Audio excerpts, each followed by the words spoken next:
Hello everyone and welcome to today's webinar, 4K out of the box, the power of IP video.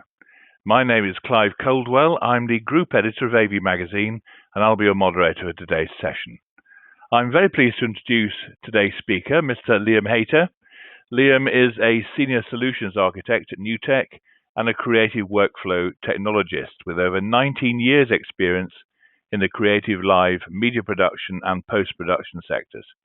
Originally a fine art or digital media graduate from Central St Martin's, Liam is currently focused on rich end-to-end video and audio over IP systems and solutions with NewTek NDI, including hybrid baseband IP and IP interoperability.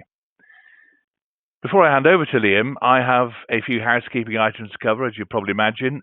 First, today's webinar will be available on demand after the live session, and it's accessible through the same link you're using now. And next, we'd love to hear from you during today's presentation. If you have a question for our speaker, please feel free to send it through the Ask a Question tab at the bottom of the page. We'll be holding a Q&A at the end of the session. If we don't get to your question during today's webinar, of course, we'll be sure to follow up afterwards. And finally, we'd like you to encourage just to share today's webinar with your social networks. So without further ado, I'd like to kick off things by welcoming Liam.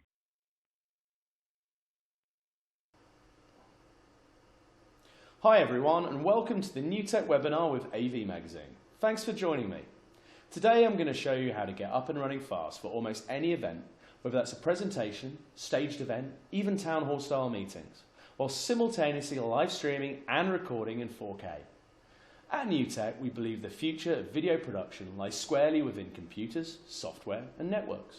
So today we're going to use just that to deliver rich dynamic content all through NDI, our software-defined AV over IP protocol, and the latest addition to our TriCaster family, the TriCaster Mini.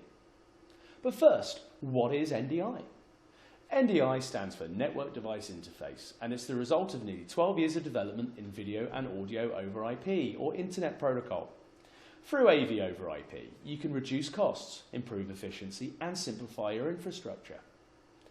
We designed NDI to work on almost any network, whether that's big or small. And to do this, we set out to ensure that it would work with the one thing that every computer has these days, gigabit Ethernet. So the only cables you're going to need are these. Using Cat6 Ethernet, a single cable can be run up to 90 meters, or even further if optical is used. NDI is compressed, which means that we can send and receive many streams of video and audio over a single cable in both directions. And NDI is also fast.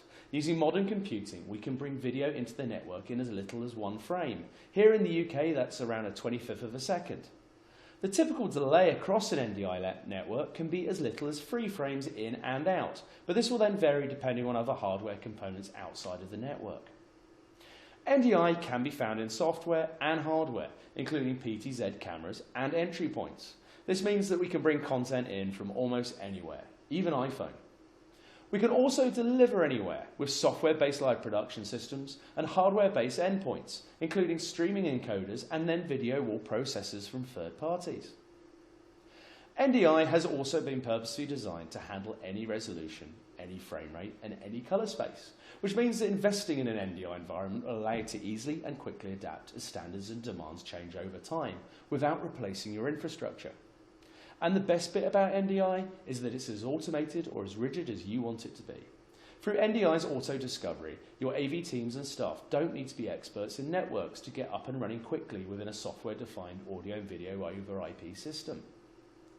NDI devices can also be shared with multiple endpoints simultaneously without the need for heavier network architectures such as multicast, although you can enable multicast on any NDI device when certain scales of deployment are required.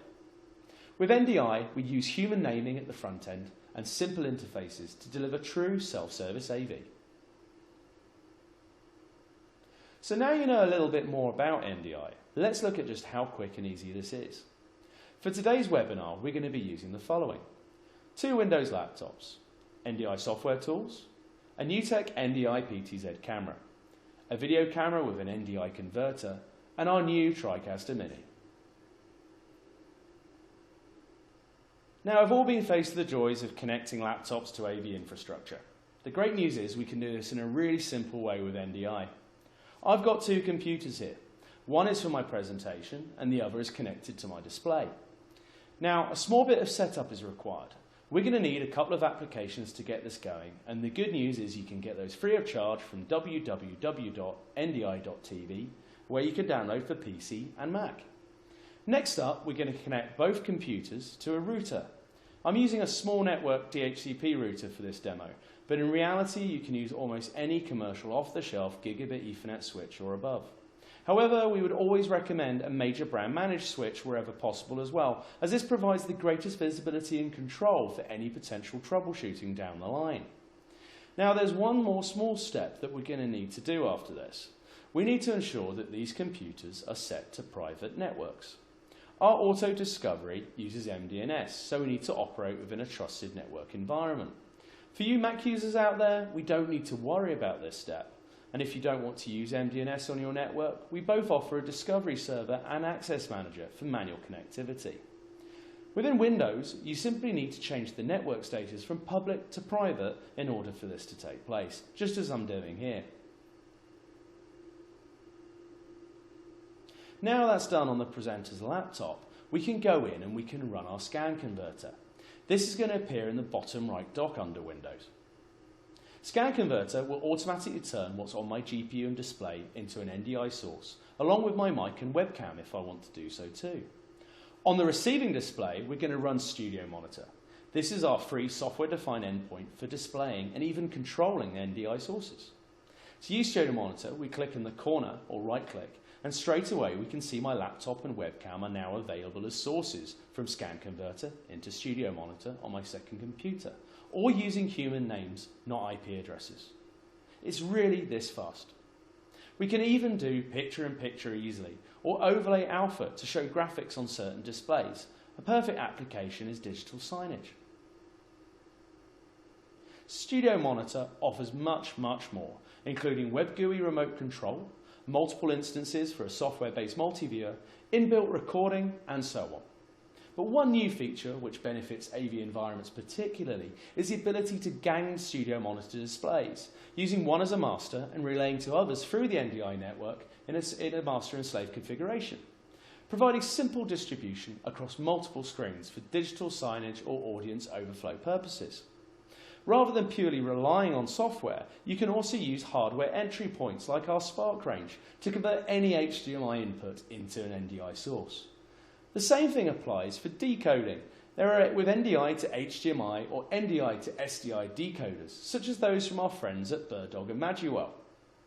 Our free NDI tools also include other applications for sending test patterns, limiting access through groups, and also free plugins for Adobe Creative Cloud.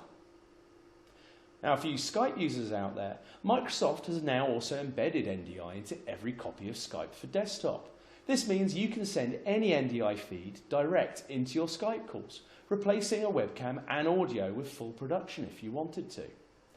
Using our virtual input application, you can integrate other video over IP and collaborative systems into your NDI AV solution, connecting NDI feeds to third-party systems such as GoToMeeting, Skype for Business, Zoom and Google Hangouts, and many more.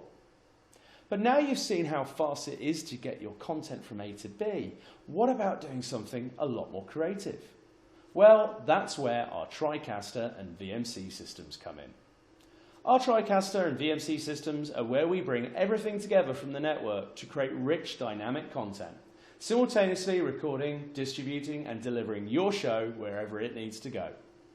The new TriCaster Mini is our third generation Mini, and we've changed the game entirely as it's our first system with no baseband connectivity, focusing instead on IP only with direct NDI inputs and outputs.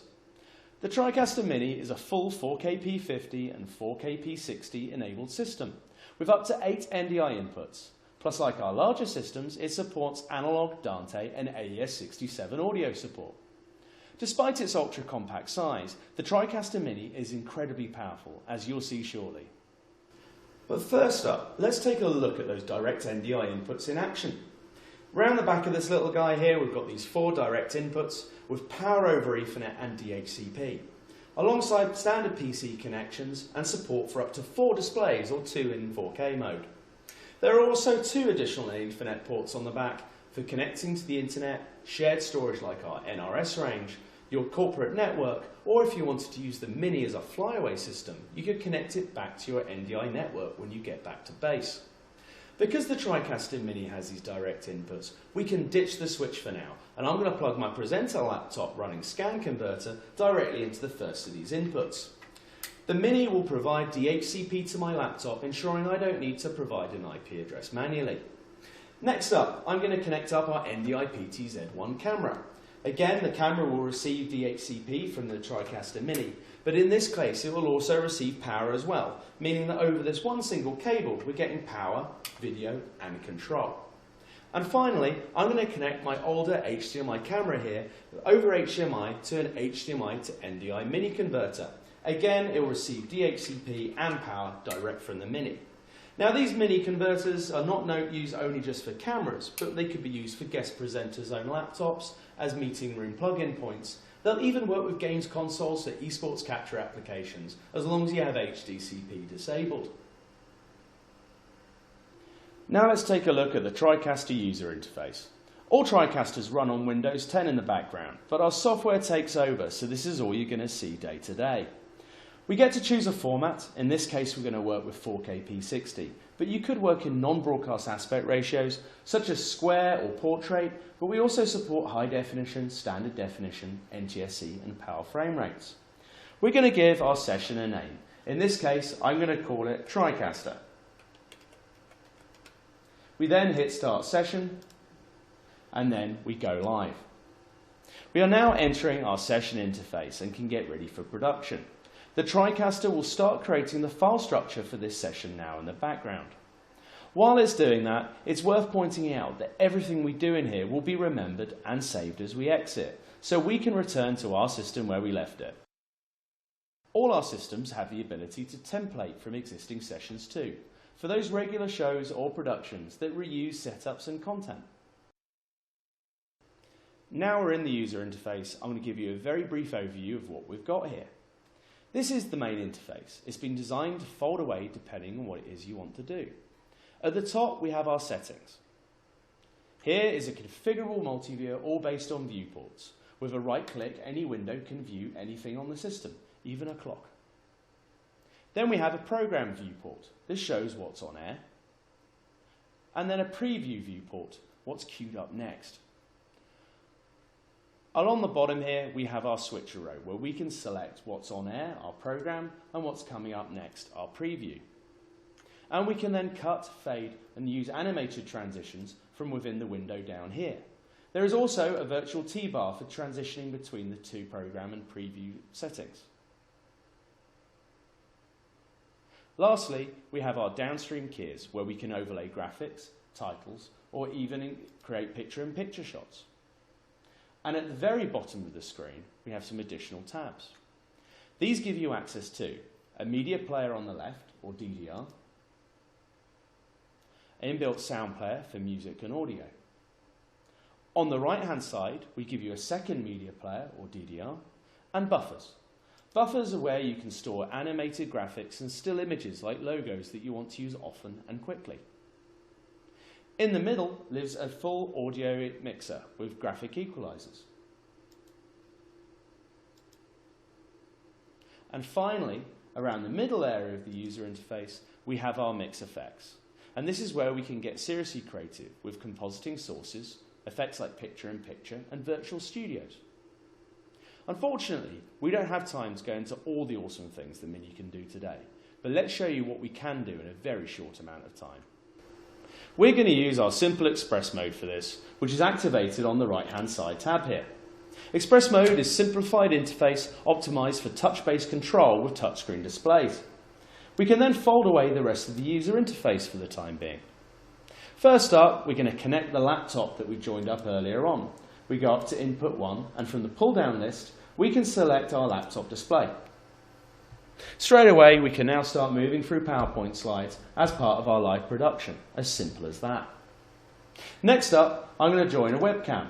I go up to input number 2, and I'm going to go down to my list and select the webcam that's here in front of me. So hello.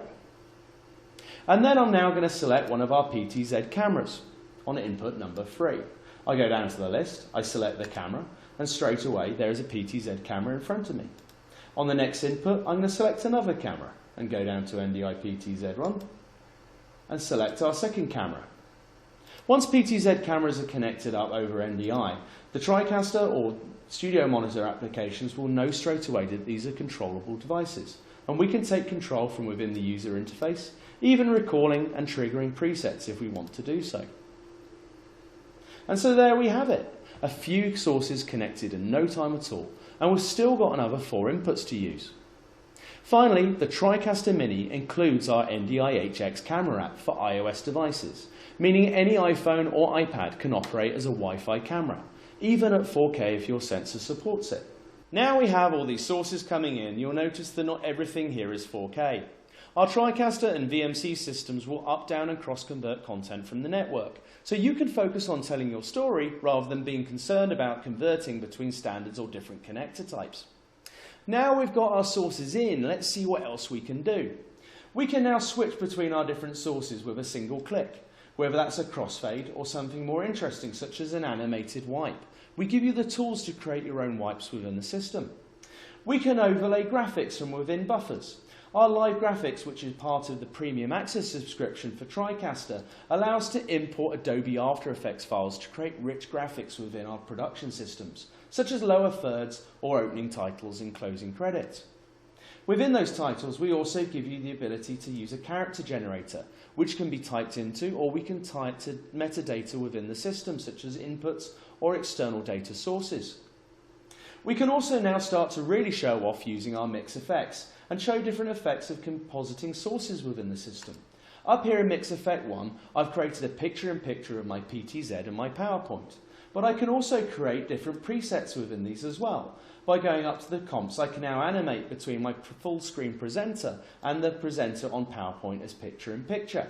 We can rearrange and relay these as much as we want within the system.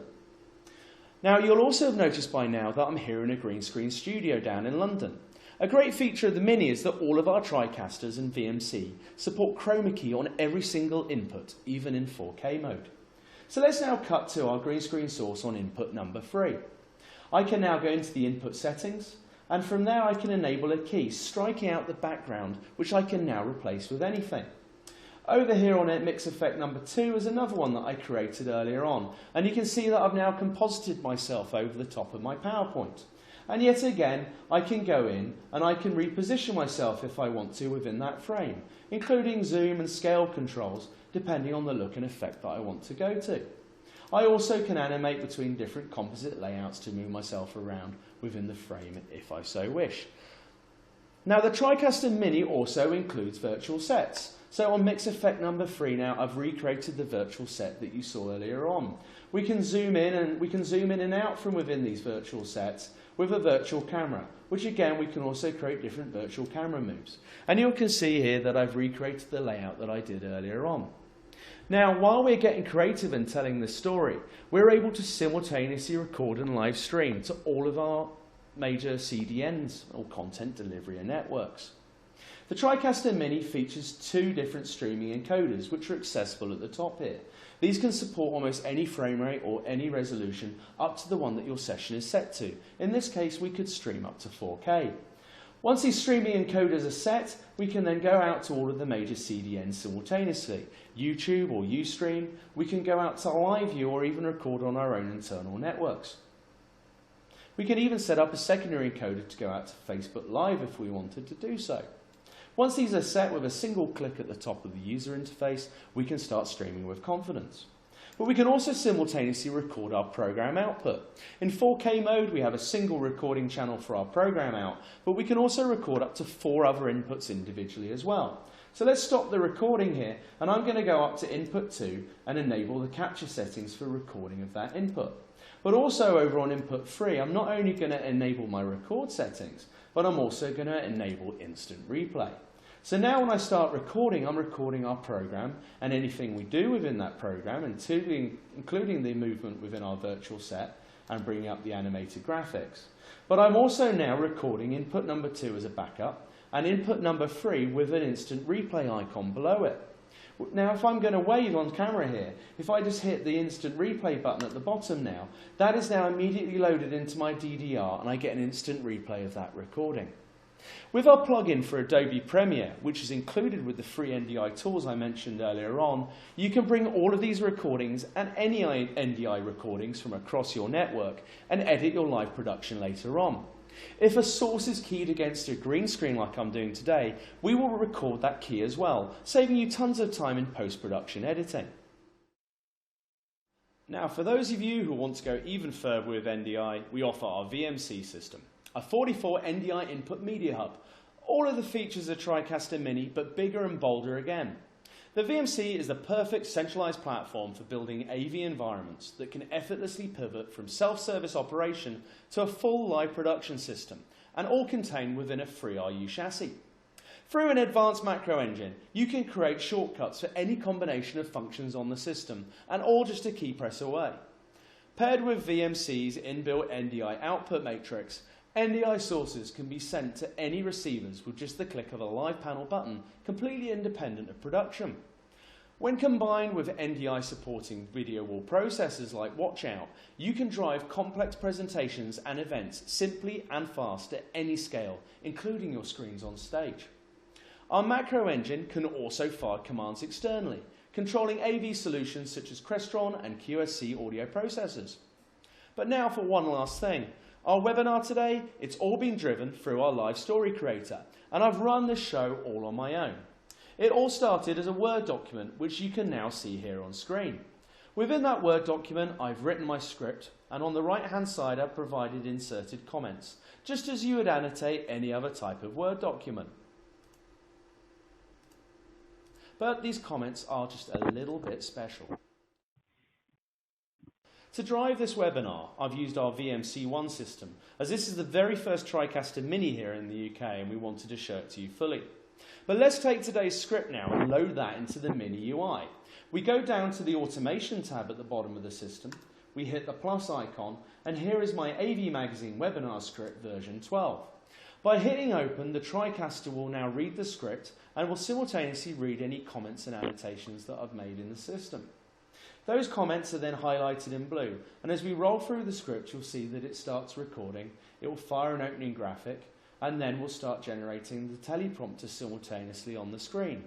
We can do various different things within the teleprompter, including adjusting your font size, changing the font for something that's easier to read, and this teleprompter is actually available over the network as an NDI source. When we update the script on the network, the system will know that the script has been changed by production, and we can simply hit refresh to change the script. Live Story Creator is one of the most powerful tools we've added yet, making it easier than ever to tell your story simply. Thank you for watching, and we'll now start the Q&A.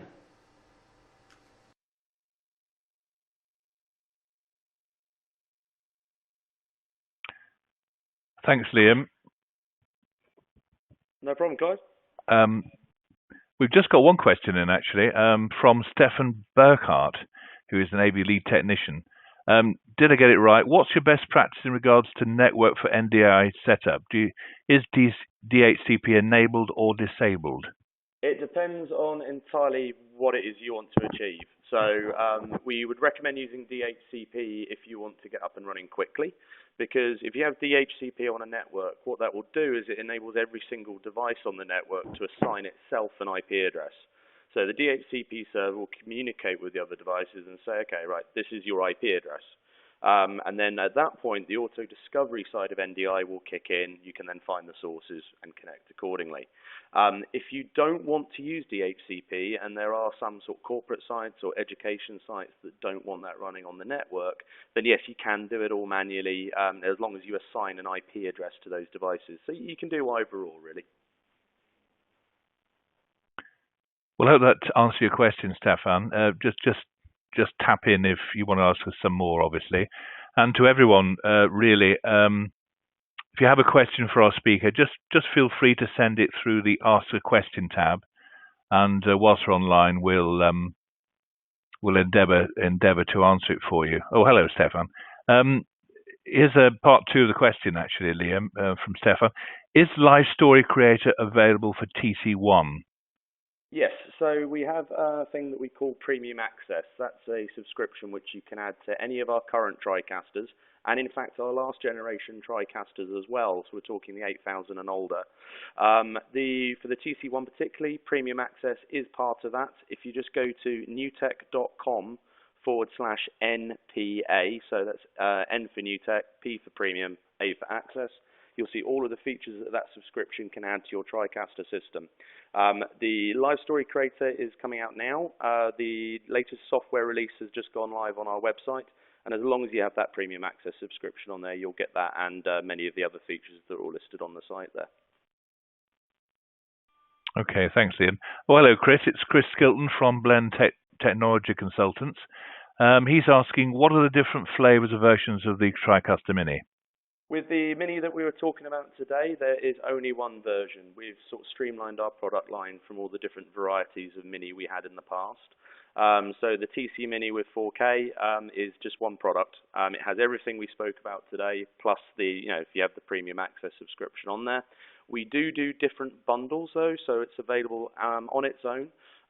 Then we do it with a control surface and 2 of the Mini converters in a flight case, or you can buy it with 2 PTZ cameras in the flight case, or everything. So you can have control surface, TriCaster, converters, and cameras. So it's just different bundles which any of our NewTek sales partners will be able to sort of quote for you and provide you pricing on those as well. Okay, one on training now. Nick Barrow from Dragonfly AV. Morning, Nick. Do you do a trial? What training is on offer, and how much are these? Yes, we do full training. We have a program called NewTek University, which will start rolling out again early next year. All of our channel partners, any of our resellers, can offer you demo units and trials, and some of them will also offer training as well. If anybody would like to actually get hands-on with a system, they're more than welcome to come over to our offices in Ealing Studio and book an appointment with us.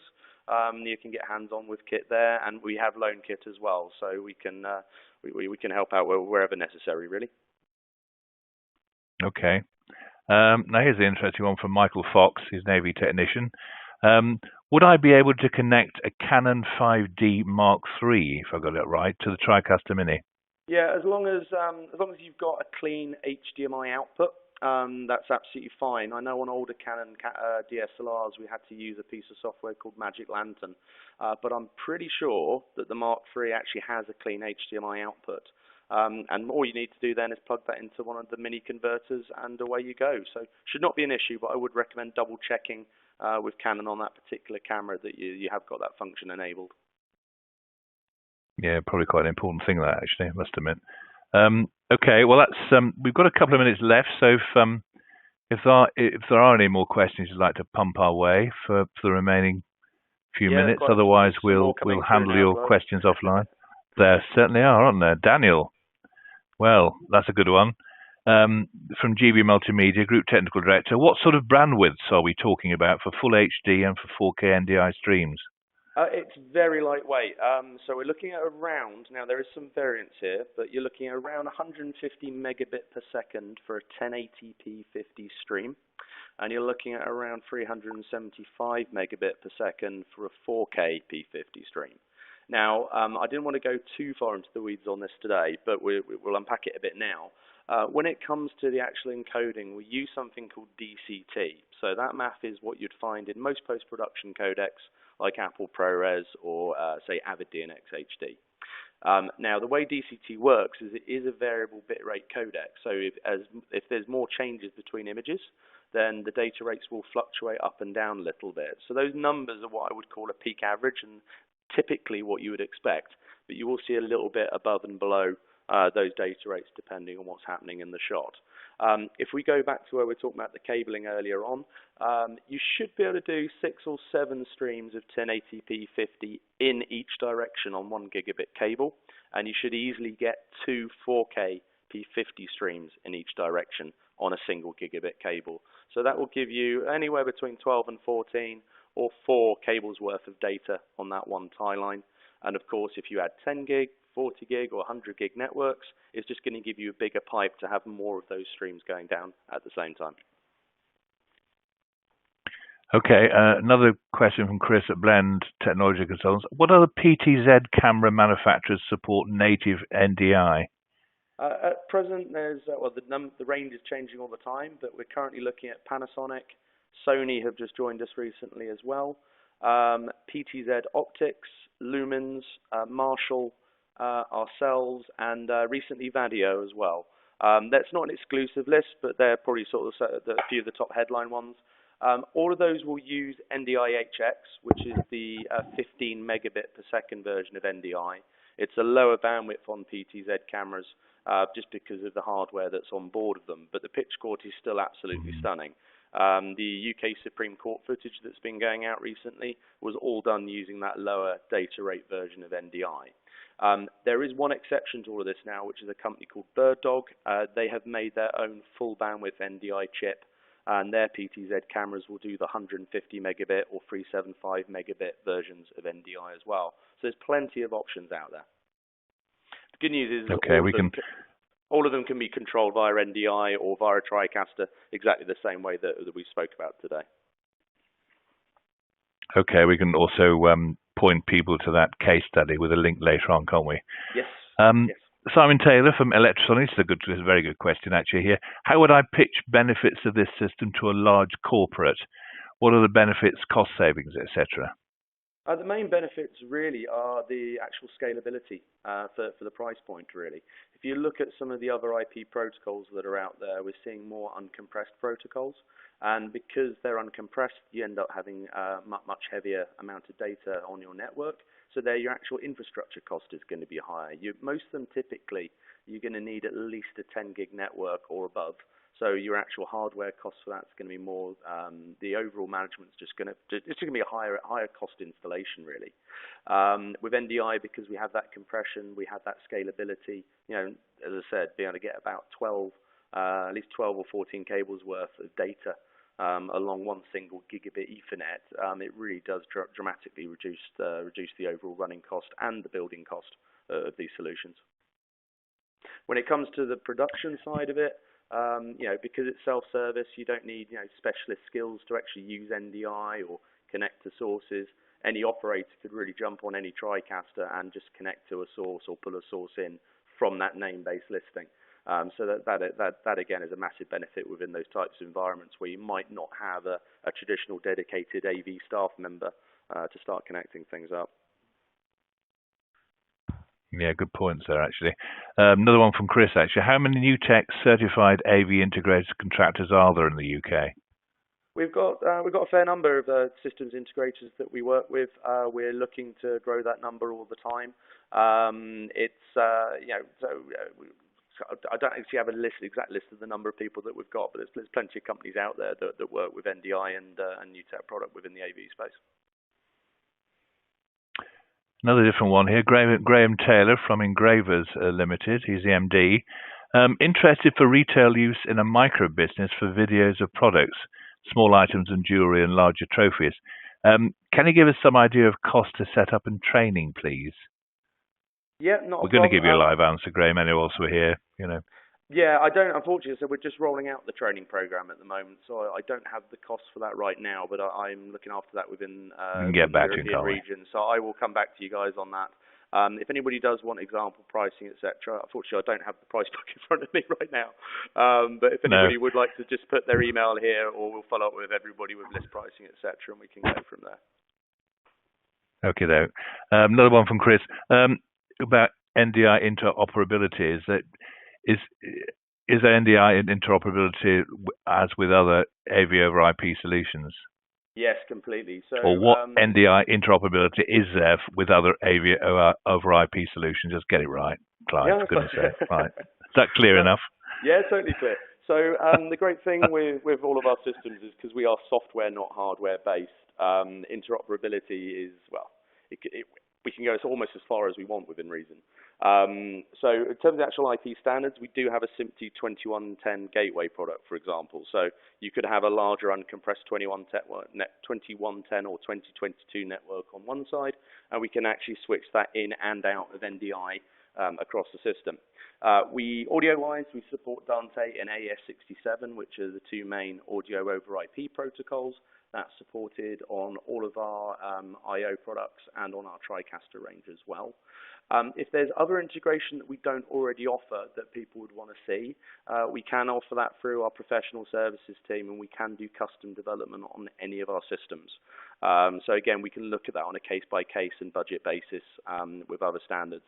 At the moment, it's that our main interop is with 2110 because that's the main sort of other format that we're currently seeing in the market. But we can look at other things on a case-by-case basis. Okay, though. Next question about latency from Adam Kaczmarek. Hope I've spelt your surname right, Adam. Adam's from Vericomp SA. He's a product manager. What's the latency in your solutions comparing to AV over IP protocols such as SDVoE? We don't actually do direct comparisons with other protocols. It's just something we don't tend to do as a business, so we tend to sort of talk about our numbers really. Our latency overall is around 3 frames, typically. Now the actual encode into NDI, and by that I mean when we go from say a PTZ camera or say a mini converter by connecting say an HDMI or SDI source, once we hit whatever's doing the processing on that device, we then actually encode in 16 scan lines or sub 1 frame of encoding. We then allow a frame for it to go across the network, go through any visual processing and timing within the TriCaster. That typically adds another frame, and then we add 1 more frame at the end for decode. The numbers with PTZs that are based on NDI-HX, you're actually looking at 5 frames because the encoders take a little bit longer to get that frame in, but it's a very, very low number indeed. I know that there's another webinar coming up next year with the SDVoE guys, so it may be worth asking them what their latency is like, and you can make your own comparisons. We're doing a panel at ISC, so we're going to be discussing all these issues probably. Stefan again, how is your experience with different devices such as Crestron and Dante on the same network? Would it require dedicated VLAN setups? Not at all, no. I mean, VLANs are very, very useful if you want to start segregating traffic. So, if you want to start actually just having like a clean area for, say, NDI, I'd always recommend that you give that the highest priority. But interoping is not a problem. We have many installations with Dante and NDI coexisting at the same time. But obviously, when it gets to troubleshooting in those types of situations, you kind of, having a VLAN to segregate the traffic out, or having a separate discrete network, one for Dante, one for NDI, or whichever. I mean, to be honest, I'd recommend this with any AV over IP protocol.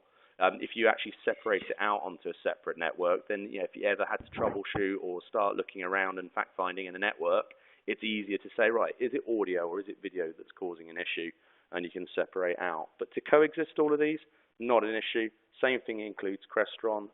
We do have plenty of installs now where we are sending commands back and forth between Crestron and ourselves, no issue. So really, the nice thing with NDI is you can deploy it almost however you want to, as long as you follow certain rules, which are on some guidelines that we can share with everybody after the webinar.